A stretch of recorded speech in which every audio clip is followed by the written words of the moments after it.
wawancara Ibu tentang kepemimpinan.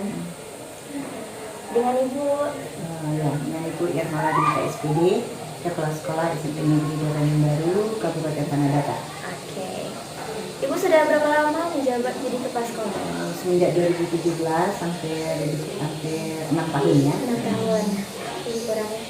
Jadi selama Ibu menjabat ini apa pengertian kepemimpinan bagi Ibu? Kepemimpinan itu bagi Ibu adalah kemampuan seseorang itu untuk memanage, untuk mengelola, untuk bisa memotivasi seluruh warga sekolah supaya warga sekolah yang kita tuju itu menjadi organisasi sekolah yang bertujuan untuk mencapai satu kemajuan yang sangat kita harapkan. Oke.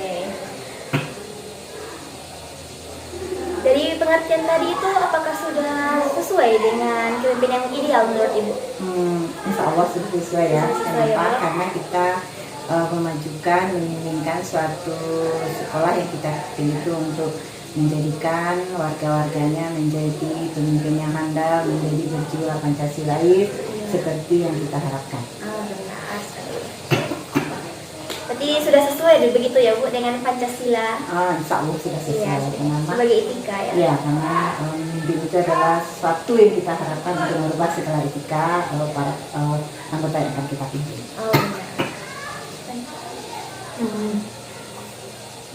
Jadi Bu, menurut Ibu kepemimpinan Ibu pada saat ini sesuai tidak dengan etika Pancasila? Insya Allah sesuai. Dan sebagai seorang pemimpin tentunya Ibu mempunyai hambatan. Apa saja sih hambatan yang Ibu alami saat ini?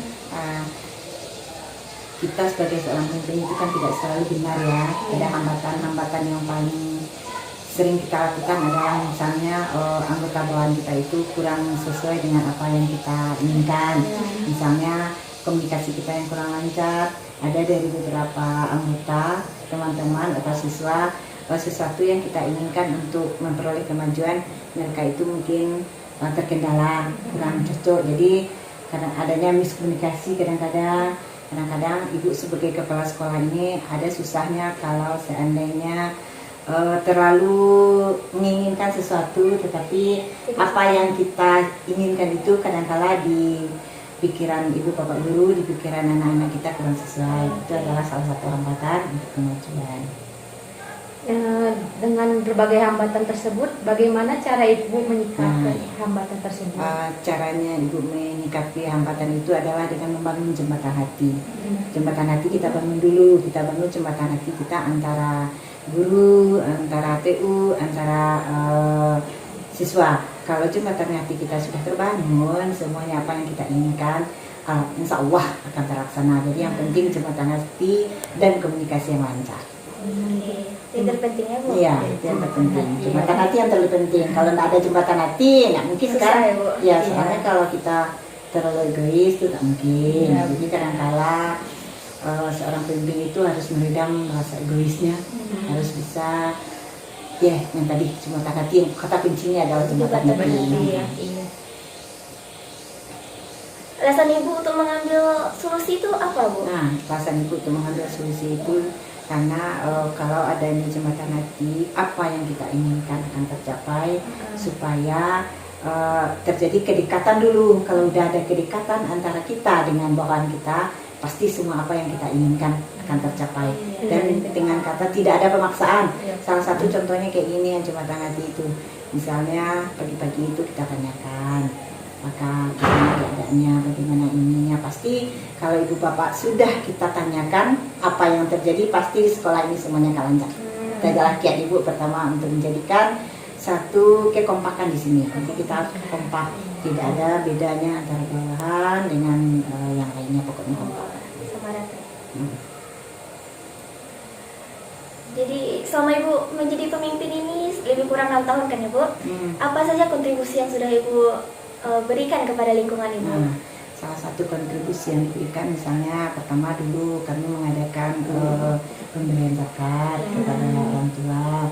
Setelah itu mungkin kami pihak sekolah atau ibu pribadi menjadikan hubungan, menekan MOU dengan lingkungan supaya siswa kita kalau keluar lapangan ada yang mungkin melapor kalau mereka ada merokok, ada yang lainnya. Jadi pokoknya adanya MOU dengan masyarakat sekitar kita supaya mereka menyetujui juga atau mereka Mendukung juga ya, Bu? mendukung juga apa-apa kegiatan yang sudah ada kita laksanakan. Dan lagi misalnya kalau kita kan punya drum band, Ya. kalau ada sekitar kita khatam Quran yang lainnya, salah satu kontribusi kita untuk boleh meminjam siswa kita kalau dengan kalau dibayar oke, kalau enggak ini kedekatan kita dengan masyarakat, insya Allah. Iya, bagus sekali ya Bu, Iya. kontribusinya, sangat-sangat memuaskan. Oke, yang terakhir Bu, sebagai pertanyaan penutup, apakah harapan Ibu pada kami sebagai calon penerus bangsa, pemimpin bangsa ke depannya? Jadi Ibu, harapan Ibu kepada Ananda bertiga, Ananda adalah pemimpin bangsa generasi nanti mungkin di abad 21 ya. Iya, Ananda bisa akan jadi. menjadi pemimpin Anda akan menjadi guru-guru yang terbaik, guru kan Amin. ya, Amin. menjadi guru yang terbaik, menjadikan mungkin pengalaman-pengalaman Ibu ini akan menjadikan Ananda itu semakin kuat menjadi pemimpin yang berjiwa Pancasilais. Kenapa? Karena mungkin dalam keadaan sekarang Pancasilais itu kita udah kurang. Jadi Iya, Ananda iya. diharapkan dengan adanya Ananda sudah kuliah di UNP, semakin mantap untuk melangkah menjadi Ananda seorang pemimpin yang akan menggantikan kami-kami yang sudah tua ini, supaya di tangan Ananda siswa-siswa kita, anak-anak kita akan menjadi pejuang-pejuang yang handal, generasi yang berkarakter, yang tidak melupakan ada pesan syarat besar dari kita Allah, seperti kita landasan umat Islam yang telah dicita-citakan oleh negara kita menjadi pemimpin yang kuat, tabah, menjadi inovasi akan muncul dari Ananda. Bisa jadi. Amin. Oke, dari perbincangan ini dapat disimpulkan bahwa kepemimpinan itu harus dilandaskan dari hati dulu Iya, ya, Bu? dari hati dulu. Dari Karena hati. dari hati. Kalau kita sudah ada dari hati, apapun yang akan kita inginkan terlaksana.